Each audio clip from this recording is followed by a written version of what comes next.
दरम्यान वैष्णवी आत्महत्या प्रकरणात पोलीस महानिरीक्षक जालिंदर सुपेकर यांच्यावर सातत्यानं आरोप केले जात आहेत। सुपेकर हे शशांक हगवणेचे मामा आहेत अशी माहिती वैष्णवीच्या वडिलांनी दिली। अशातच आता जालिंदर सुपेकर यांना गृह खात्यानं दणका दिलाय। हगवणे प्रकरणात आरोप झाल्यानंतर जालिंदर सुपेकरांच्या कार्यभारावर मर्यादा आल्या आहेत, त्यांच्या अधिकारांमध्ये कपात करण्यात आली आहे। कारागृह सामान खरेदी घोटाळ्यातही त्यांच्यावर आरोप आहेत। सुपेकरांकडे असणारे कारागृह उपमहानिरीक्षक अधिकार इतर तिघांना प्रदान करण्यात आले।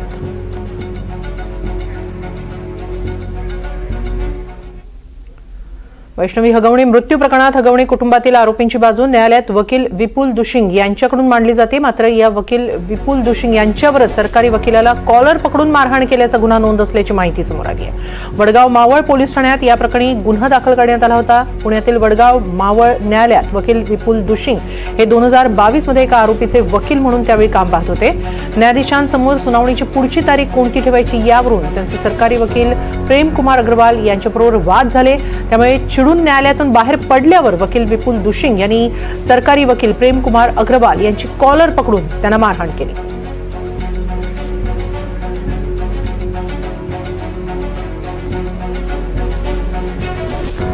दरम्यान या संपूर्ण प्रकरणावर आपण अधिक माहिती घेणार आहोत। आपल्याबरोबर आहेत आमचे प्रतिनिधी राहुल कुलकर्णी। राहुल, आज वैष्णवीच्या वडिलांनी सगळे आरोप काल जे लावण्यात आले होते वैष्णवीवर ते धुडकावून लावलेले आहेत, नवे आरोप केलेले आहेत आणि विशेषतः सुपेकरांना घेऊनही आरोप केलेले आहेत। काय अधिक माहिती?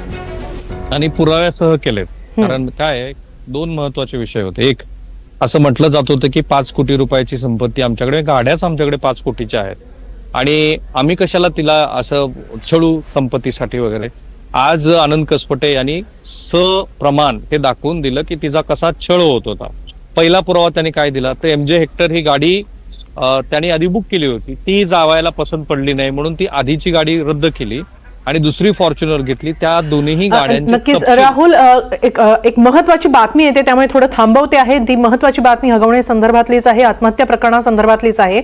वैष्णवी आत्महत्या प्रकरणात ही मोठी अपडेट येते। पती सासू नंदेला न्यायालयीन कोठडी देण्यात आलेली आहे। तिघांनाही 14 दिवसांची न्यायालयीन कोठडी सुनावण्यात आलेली आहे। त्यामुळे पती सासू आणि नंदेचा जामिनाचा मार्ग आता मोकळा झालेला आहे।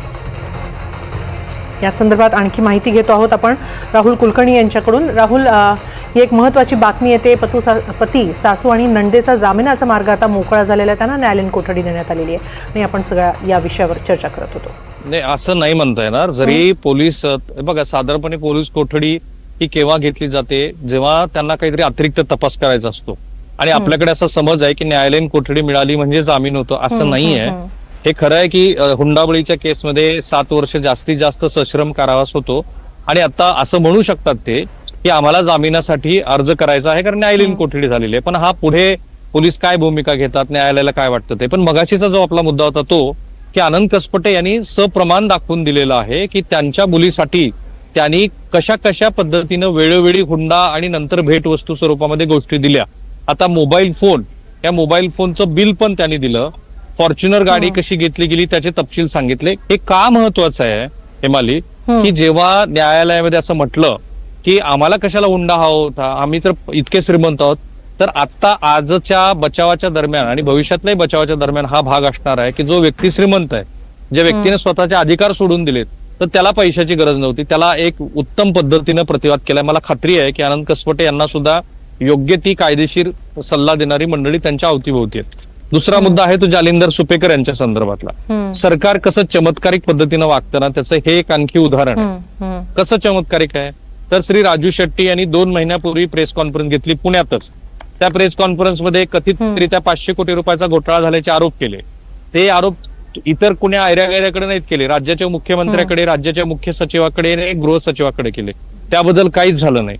आता जेव्हा जालिंदर सुपेकर यांचं हे सगळं प्रकरण सामोरे आलं त्यावेळेला अंजली दमानिया यांनी एक ऑडिओ क्लिप व्हायरल केली। त्या ऑडिओ क्लिपचे तपशील काय आहेत हे जेव्हा सगळ्यांनी शोधले तेव्हा लक्षात आलं की अरे हा तर 500 कोटी रुपयाच्या कथित घोटाळ्यातले आरोप असलेल्यापैकी एक अधिकारी आहेत। आजही फार मोठी कारवाई त्यांच्यावरती झालेली नाही, कार्यवाही म्हणू आपण।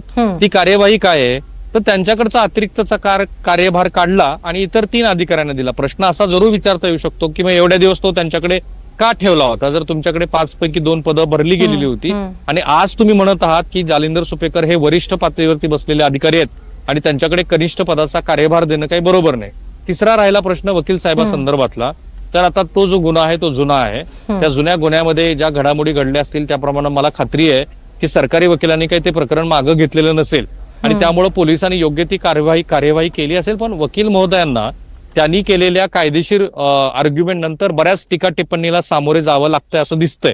म्हणजे आजच बघा ना, आनंद कसपटेंनी प्रेस कॉन्फरन्स घेऊन त्याच्यामध्ये असं म्हटलं की वकील साहेब तुम्हालाही मुली आहेत वगैरे, असा एक साधारण भाव हा समाज माध्यमामध्ये व्यक्त होतोय. खास करून त्यांनी जे एक सायटेशन दिलं की 4 थोबाडीत मारल्या म्हणजे तो काही महिलाचा छळ होत नाही, तर हे सायटेशन आहे. हे बरोबर आहे की त्यांनी सायटेशन दिलेलं आहे. सायटेशनचा अर्थ असा की कुठेतरी यापूर्वी निवाडा आला होता, त्याच्यामध्ये सुप्रीम कोर्टाने असं म्हटलेलं आहे.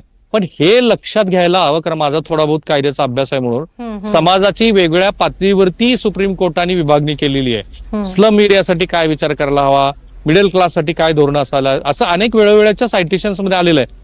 तो भाव त्यांनी व्यक्त केल्यामुळे त्यांच्यावरती अक्षरशः सडकून टीका होते आहे की एक वकील महोदय ज्या पद्धतीनं माध्यमासमोर येऊन वैष्णवीच्या चारित्र्याबद्दल शिंतोडे उडवतात. आणि पुन्हा एक लक्षात घेतलं पाहिजे, एनडीटीव्हीचं असं कुठेही मत नाहीये की पोलीस तपासामध्ये जी गोष्ट आलेली आहे किंवा येईल त्याबद्दल आमचं काहीतरी आधीच मत आहे, असं अजिबात नाही.